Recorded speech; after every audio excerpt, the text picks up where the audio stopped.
Olá, sejam muito bem-vindos à TV do Parlamento Municipal. Está no ar o Jornal da Câmara. Transporte coletivo. Comissão debate cálculo da tarifa e bilhetagem eletrônica nos ônibus da capital. CPI do DEMAI. Ex-diretor afirma que excesso de chuva e falta de manutenção do sistema pelo governo federal contribuíram para a enchente. E ainda, comparecimento. A Associação dos Acampados do Parque Harmonia destaca trabalho em prol do tradicionalismo. Tudo isso e muito mais você confere a partir de agora, aqui no Jornal da Câmara.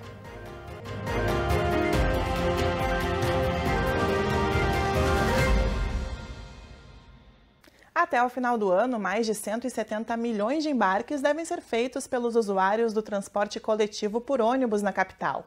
Uma estrutura complexa que custará quase 880 milhões de reais em 2025. Melhorar a prestação do serviço sem aumentar o preço da passagem é um dos principais desafios. E foi justamente o cálculo do valor da tarifa dos coletivos o assunto em debate na Comissão de Transportes nesta terça-feira.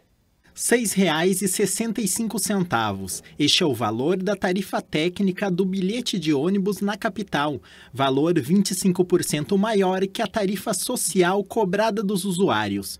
No encontro conduzido pela vereadora Karen Santos, do PSOL, presidente da CUTAB, Paulo Ramires, assessor da Secretaria Municipal de Mobilidade, afirmou que o custo só não é aplicado graças ao subsídio de R$ 218 milhões aportado pela Prefeitura para cobrir as gratuidades. Este valor que a Prefeitura coloca hoje representa 71% das gratuidades que nós temos no município. Hoje a Prefeitura coloca 218 milhões no sistema e o valor, o custo dado as gratuidades, que mais uma vez são gratuidades necessárias de pessoas que necessitam e que precisam e que é justa essa gratuidade. Nós fizemos aqui na Câmara Municipal em 2021, discutimos com os vereadores e foi aprovado pelos vereadores uma revisão em todos esses benefícios, mas aqueles que permaneceram nós entendemos como justos e adequados. Mas isso tem um custo, evidentemente, que hoje está na ordem de 262 milhões. Outro ponto debatido foi a mudança no sistema de bilhetagem. Atualmente, a gestão é feita pela ATP, a Associação dos Transportadores de Passageiros. Uma ação civil proposta pelo Ministério Público Estadual solicita que a Prefeitura assuma o sistema. Conforme Felipe Crois, promotor de justiça responsável pelo processo, o município não se opõe ao pedido. Porém, a ATP não concorda e recorre da decisão judicial que deu provimento à causa. A gente também identificou que a ATP tinha uma praxe de antecipar receitas para as empresas, ou seja, recursos que estavam disponibilizados no sistema de bilhetagem e que não eram utilizados pelos usuários, a ATP acabava repassando para as empresas a título de antecipação de receitas, E a gente também viu que pelos contratos de concessão esse recurso deveria estar rendendo juros e os juros reverter para a modicidade tarifária. Quando o juiz julgou o mérito da ação, ele confirmou a liminar, obrigou o município a assumir a bilhetagem e também aí proibiu de fazer a antecipação de receitas. De acordo com Ramires, os estudos para a migração de sistema estão prontos e serão divulgados em momento oportuno. A expectativa é que seja aberta uma licitação para a contratação de uma empresa para gerir a venda das passagens. O município ficaria responsável por repassar os valores para as empresas de ônibus. Como encaminhamento, a presidente Karen solicitou a disponibilização de todos os estudos técnicos da tarifa, bem como dos documentos que tratam do Fundo de Mobilidade Urbana. Na Comissão de Educação, os vereadores trataram sobre o andamento das obras de recuperação do ginásio Tesourinha. Moradores da região que eram atendidos com aulas no local reclamam da demora na liberação do espaço para a retomada das atividades físicas. A obra teve início em 2023, com um prazo de entrega de 8 meses. Hoje, ela completa 2 anos e a previsão de entrega é ao final de 2026. A demora na reforma fez com que a comunidade procurasse a equipe da vereadora Grazi Oliveira, do PSOL, proponente da pauta. A pauta hoje foi debatida para entender como é que está o processo dessa obra, quais são os prazos para a obra e também pensar em alternativas para esse público para essa parte da comunidade que está sendo deixada, né, de ser assistida nas atividades esportivas. O secretário municipal de Esportes e Lazer, professor Tove, destaca que a obra foi dividida em etapas e que o atraso se deve a problemas externos. O de maior impacto foi o furto de fios, aponta o gestor. Nós tivemos uma enchente, aí depois teve um vendaval, perdemos metade do nosso telhado e depois ainda teve o furto. O furto impactou, primeiro tem que fazer aditivo para fazer tudo de novo, aí depois tivemos que botar grade em todo o ginásio para evitar novos furtos, atrasou bastante, então isso tudo prejudicou o andamento da obra. A gente calcula que final de 2026 estará entregue. A comissão vai seguir acompanhando a situação. Novas reuniões e visita ao local serão agendadas. Também deve ser encaminhado pedido ao prefeito para que o Tesourinha permaneça com a gestão pública. A demanda por tratamento do transtorno do espectro autista é que tem gerado o maior número de judicialização. A informação foi dada nesta terça-feira na Comissão de Saúde. A Cosman tratou sobre o elevado número de processos na busca por atendimentos nas diferentes áreas médicas da capital. A reunião foi proposta pela vereadora psicóloga Tanise Sabino, do MDB. A presidente da Cosman disse estar preocupada com o número de casos em que as pessoas só conseguem o atendimento necessário depois de ingressar com o pedido na Justiça. A saúde é direito de todo cidadão e dever do Estado. E o que acontece? Quando a pessoa ela não consegue o seu tratamento, pode ser a sua medicação, a questão de uma dieta, como foi falado aqui, né? A questão de uma intervenção ou algum procedimento, uma cirurgia, enfim. Quando ela não consegue o seu tratamento na saúde, ela entra via judicial. Só que o que a gente tem visto? Que está aumentando muito esses processos judiciais na área da saúde. Representando a Secretaria Municipal de Saúde, a diretora-geral da pasta, Fernanda Fernandes, observou que a maior parte da judicialização está relacionada a terapias voltadas para o transtorno do espectro autista. A gente tem um volume bem grande, né, de laudos que chegam para nós, indicando essas terapias, né. Nós estamos aumentando o número de vagas, né, para atendimento ao autismo, mas isso é um grande desafio porque a gente tem escassez de profissionais na rede, né, principalmente neuropediatras e terapeutas ocupacionais.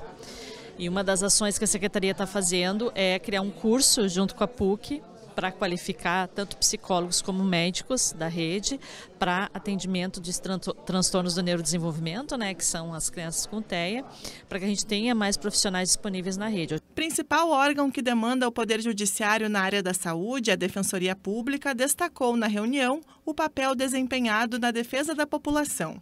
Acho que foi uma reunião produtiva, nós inclusive já saímos daqui com uma ideia, né, de diálogo com o município de Porto Alegre para tentar formar um grupo de trabalho para direcionar essas demandas antes do processo, ou melhor, que nem precise ter processo, né, que as pessoas possam chegar e a gente possa criar um fluxo extrajudicial, né, um fluxo administrativo de gestão dessas demandas em saúde. Então acho que foi muito oportuna e produtiva a reunião.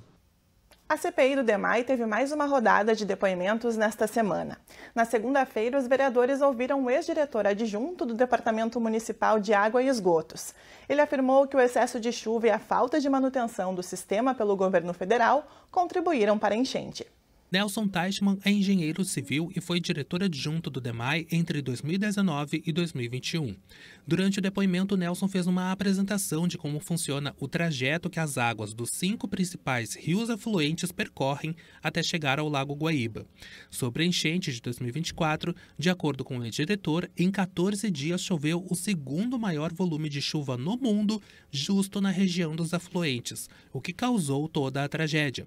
O engenheiro também pontuou que tudo deu errado pela falta de manutenção no sistema de proteção contra cheias, que, conforme Nelson, é de responsabilidade do governo federal, já que desde a criação a estrutura nunca foi repassada para a responsabilidade da Prefeitura de Porto Alegre. A propriedade dessas casas de bombas, dos diques e tudo mais, é do governo federal. O governo federal construiu e em dado momento abandonou isso. mas em momento nenhum repassou para o município a responsabilidade por esses ativos. Nelson Teichmann destacou que possui uma visão oposta aos termos desmonte e sucateamento. O que houve no DEMAI foi uma requalificação, um redirecionamento de investimentos, né? Houve também não só a requalificação, mas também a qualificação. Né? Se comprou muitos equipamentos, se contratou projetos que não haviam.